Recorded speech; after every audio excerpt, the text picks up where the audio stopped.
আসসালামু আলাইকুম। ঈদের পরে এই প্রথম অফিস করলো, তারপরে আসলাম আমি ডিলার পয়েন্টে বাসাবো বিসমিল্লাহ এন্টারপ্রাইজ আসলাম। লাইটগুলা সব বন্ধ নাকি না? এই যে আসলাম ঈদের পরে ফ্রিজগুলা দেখার জন্য। আবার মানে ফ্রিজগুলা ঈদের পরে আসা এই জন্য দেখা লাগে যে এতদিন বন্ধ থাকার পরে কোনো ইঁদুরে কাটছে কিনা বা কোনো কিছু হয়েছে কিনা সেই সব দেখার জন্য কিন্তু আবার নেক্সট টাইমে কিন্তু আমাদের এখানে আসা পরে, যাতে ইঁদুরের কোনো কিছু ডিস্টার্ব না করে। বা ডিলার পয়েন্টে এতদিন বন্ধ ছিল যার কারণে কিন্তু আসা হয়েছে। আপনারা কিন্তু দেখবেন মাঝে মধ্যে যে যদি ঈদের সময় বাড়িতে যান, বাড়িতে আসার পরে দেখবেন যে আশেপাশে কোনো ফোমের টুকরা বা ইঁদুরে কোনো তার কাটছে কিনা। আর যদি তার কেটে ফেলে বা ইঁদুরে যদি ফোম কেটে ফেলে সব কিছু সরিয়ে ফেলবেন না। এটিগুলো থাকলে কিন্তু আবার ইঁদুর আরও বাসা বাঁধার চেষ্টা করবে, যাতে ইঁদুর আর সুযোগ না পায়। সেই জন্য আসার পর সব কিছু সরিয়ে ফেলবেন। আর যদি তার কেটে ফেলে, এইসব তার যদি কেটে ফেলে, তাহলে এটা আমার ভিডিও দেওয়া আছে, বা আমি আগামীকাল আবার একটা ভিডিও দেবো কীভাবে তারটা জয়েন দেওয়া লাগে।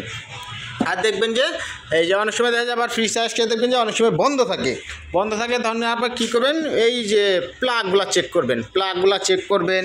বা যদি দেখেন প্লাগ ঠিক আছে, ফ্রিজ চলতেছে না, তখন কী করবেন, ফ্রিজটা 1 ঘন্টা বন্ধ রাখবেন। বন্ধ রাখার পরে তারপরে আবার চালা দিবেন ফ্রিজটা, ইনশাল্লাহ ঠিক হয়ে যাবে।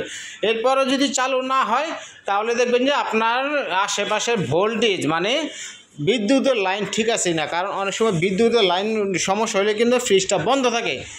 সেই জন্য আপনারা সব কিছু চেক করবেন। কারণ এইসব পরামর্শ দিতেছি এই কারণেই, সেটা আপনাদের সুবিধার জন্য, যাতে কোনো টেকনিশিয়ান না লাগে, যাতে নিজেরাই সেই সমাধানটা করতে পারেন। সেই জন্য কিন্তু আমি এই ভিডিওগুলো করা, যাতে আপনারা সব কিছু সতর্কমূলকভাবে সব কিছু কাজ করেন। প্লাস আমার ভিডিওটা দেখে যাতে আপনাদের উপকার হয়, কারো কোনো কাজে লাগে, সেই জন্য কিন্তু আমি এই সব ভিডিওগুলো তৈরি করে থাকি, যাতে আপনাদের উপকারের জন্য।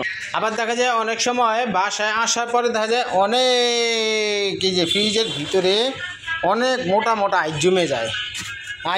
তখন আপনারা কী করবেন, মোটা যদি আইস জমে যায়, তখন কী করবেন, ফ্রিজটা বন্ধ রেখে দেবেন 2 ঘন্টা 3 ঘন্টা। ফ্রিজে বরফটা পড়ার পরে তারপরে আপনারা ফ্রিজটা আবার চালু করে দেবেন। আবার দেবেন, আসার পরে দেখবেন অনেক সময় বডি শর্ট করলে আপনারা কী করবেন, দেখা যায় ধরেন এইটা আপনার ফ্রিজের প্লাগ, এই প্লাগটা এমনি খুলবেন, এই যে প্লাগটা খোলার পরে আবার এটা ঘুরে এইভাবে আবার লাগিয়ে দিবেন। তাহলে কিন্তু আপনার আর্থিংটা থাকবে না। কারণ অনেক সময় আর্থিংটা এসে পড়ে ডাইরেক্ট, সচরাচরভাবে এই জিনিসটা সবসময় হয়ে থাকে।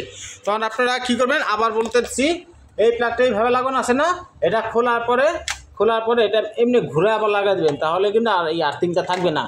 এই কথাটা আপনারা সবসময় খেয়াল রাখবেন। শুধু এই ফ্রিজের ক্ষেত্রে না, যে কোনো ইলেকট্রিক যত সামগ্রী আছে সব কিছু কিন্তু এই একই, যেটা করবেন সেটা। আর যদি না হয়, তাহলে কী করবেন, যে কোনো একটা ফ্রিজের বডিতে যে কোনো একটা স্ক্রু যদি থাকে, স্ক্রুর ভিতরে তার লাগিয়ে সোজা মাটির নিচে একটা চুবি গাড়ার পরে এইটার সাথে তারের কানেকশন দিয়ে দেবেন, ইনশাল্লাহ আর্থিং চলে যাবে, যাতে কোনো বডি শর্ট না করে। সেই জন্য কিন্তু আমি আপনাদের এইসব ভিডিওগুলো দিয়ে থাকি, বা উপকার করার জন্য। যাই হোক, যারা ভিডিওগুলো দেখছেন সবাইকে অসংখ্য ধন্যবাদ।